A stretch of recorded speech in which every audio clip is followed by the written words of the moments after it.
కొంతమంది black magic ఉందని నమ్ముతారు, ఇంకొంతమంది లేదు అని నమ్ముతారు. కానీ నిజానికి ఇండియాలో చాలా ప్లేసెస్ ఉన్నాయి ఇలాంటి బ్లాక్ మ్యాజిక్ నేర్పించేవి. ఇంకా చాలా పల్లెటూళ్ళలో ఇలా బ్లాక్ మ్యాజిక్ ఉంది. దానివల్ల సఫర్ అయిన ఒక అమ్మాయి కథ ఈ వీడియో. అసలు ఆ అమ్మాయికి ఏం జరిగింది, ఎవరు తన మీద బ్లాక్ మ్యాజిక్ చేశారు? రాజు ఇంకా వాళ్ళ వైఫ్ వేరే ఊరికి ట్రాన్స్ఫర్ అయ్యారు. రాజు జాబ్కి స్పెసిఫిక్గా ఒక ఊరు ఉండదు, ఎప్పటికప్పుడు ట్రాన్స్ఫర్ అవుతూ ఉంటాయి. అందుకే వాళ్ళు సొంత ఇల్లు కొనుక్కోలేదు. అలా వాళ్ళు ట్రాన్స్ఫర్ అయ్యి ఒక విలేజ్కి వెళ్ళారు. అక్కడ ఒక ఇల్లు రెంట్కు తీసుకున్నారు. అది కొంచెం ఊరికి దూరంగా ఉంటుంది. వాళ్ళ చుట్టూ ఎవరు ఉండరు. రాజుకి ఒక పాప ఉంది, తన పేరు మిత్ర. తను కూడా దగ్గరలో ఒక సిటీలో ఉండే స్కూల్లో జాయిన్ చేశారు. అలా కొన్ని నెలలు బాగానే ఉన్నారు. తర్వాత వాళ్ళ పాపకి సమ్మర్ హాలిడేస్ ఇచ్చారు. తను ఇంట్లోనే ఉండేది, ఇంకా ఆ చుట్టుపక్కల ఆడుకునేది. వాళ్ళ ఇంటి దగ్గరలో ఇంకొక ఇల్లు కూడా ఉండేది. అక్కడ ఒక అతను ఉండేవాడు. అతను ఎవరితో మాట్లాడేవాడు కాదు. రాజు ఒకసారి డిన్నర్కి ఇన్వైట్ చేసినా కూడా అతను రాలేదు అని చెప్పాడు. సరే అని తను అందరితో కలవడేమో అనుకున్నారు వీళ్ళ ఫ్యామిలీ. అలా అంతా బాగానే జరుగుతుంది అని అనుకున్నారు. ఒకరోజు రాజు వాళ్ళ కూతురు ఆడుకుంటూ బాల్ ఆ ఇంటి వైపు వేస్తుంది. తను వెళ్ళి తీసుకొచ్చింది. వస్తున్నప్పుడు అక్కడ ఒక నిమ్మకాయని తొక్కడం రాజు చూశాడు. ఇంటి లోపలికి రానివ్వకుండానే బయట నుండే దిష్టి తీసి స్నానం చేపించి లోపలికి తీసుకెళ్లి నెక్స్ట్ టైం అలాంటివి చూసుకునిరా అని వాళ్ళ కూతురికి చెప్పాడు. దానికి వాళ్ళ కూతురు సరే అని చెప్పింది. ఆ రోజు నైట్ ముగ్గురు డిన్నర్ చేసి కాసేపు మాట్లాడి పడుకున్నారు.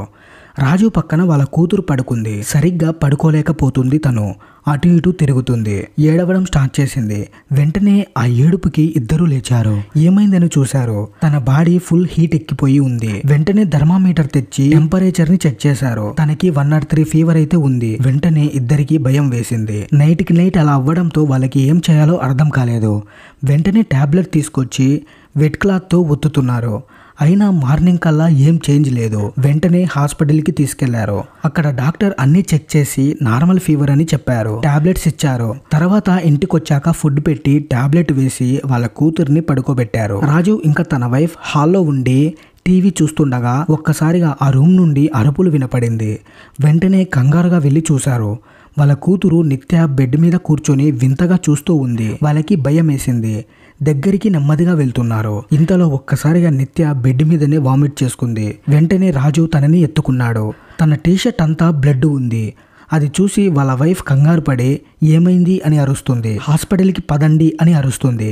రాజు నిత్య టీషర్ట్ మార్చి హాస్పిటల్కి తీసుకెళ్లాడు. కానీ డాక్టర్స్ చూసి ఏమీ లేదు అని చెప్పారు.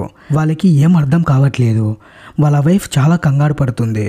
ఎందుకో నాకు భయంగా ఉంది అని అంటుంది. ఏం కాదులే, తగ్గిపోతుందిలే అని వాళ్ళ వైఫ్కి ధైర్యం చెప్తున్నాడు వాళ్ళ హస్బెండ్. కానీ అప్పటి నుండి నిత్య చాలా వింతగా బిహేవ్ చేసేది. ఒకరోజు రాజు వాళ్ళ వైఫ్ ఇంట్లో కిచెన్లో పని చేసుకుంటూ ఉంటుంది. ఇంతలో తన ముందు ఉన్న విండోలో నుండి ఎవరో చూస్తున్నట్టుగా అనిపించింది. తన వీపు మీద ఎవరో ఊపిరి పీలుస్తున్నట్టుగా అనిపించింది. ఒక్కసారిగా ఉలిక్కి పడింది. వెంటనే తిరిగి చూస్తే ఎవరూ లేరు. ఆ విండో వెళ్ళి ఓపెన్ చేసింది. దూరంగా ఒక ఆకారం ఉన్నట్టు కనిపించింది. వెంటనే విండో క్లోజ్ చేసి రాజు అని అరుచుకుంటూ వెళ్ళింది. జరిగిందంతా చెప్పింది. నాకు చాలా భయంగా ఉంది రాజు అని చెప్పింది. ఏదో భ్రమపడి ఉంటావు అని సర్ది చెప్పాడు వాళ్ళ హస్బెండ్. ఆ రోజు నైట్ పడుకున్నాక కిచెన్ లో ఏదో సౌండ్ వస్తుందని రాజు లేచి చూశాడు. కానీ అక్కడ ఎవరూ లేరు. వాటర్ తాగుదామని ఫ్రిడ్జ్ ఓపెన్ చేసి వాటర్ తాగుతున్నాడు. ఇంతలో వెనక నుండి ఎవరో తన నెక్కు పట్టుకున్నట్టుగా అనిపించింది.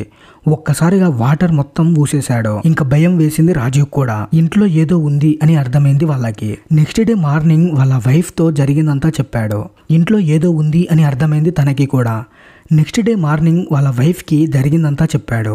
ఎవరన్నా మాంత్రికుడిని పిలిపిద్దాం అని అనుకున్నారు. వాళ్ళకి తెలిసిన వాళ్ళకి జరిగిందంతా చెప్తే వాళ్ళు ఒక మాంత్రికుడిని తీసుకొచ్చారు. అతను ఇంటి లోపలికి ఎంటర్ అవ్వగానే ఉండకూడనిది ఈ ఇంట్లో ఏదో ఉంది అని చెప్పాడు. తర్వాత ఇల్లు అంతా చుట్టూ తిరిగి చూశాడు. ఈ ఇంటికి ఎవరో చేతబడి చేశారు, ఈ ఇంటి చుట్టూ వెతకండి అని చెప్పాడు. రాజు ఇంకా వాళ్ళ వైఫ్ ఇంటి చుట్టూ వెతికారు. ఇంటి చివర్లో ఒక మూల ఒక సంచి దొరికింది.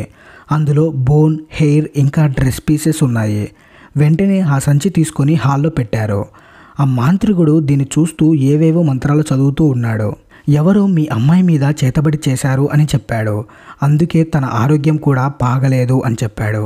అసలేం జరిగిందని అడిగారు. మాంత్రికుడు పాప తల మీద చెయ్యి వేశాడు.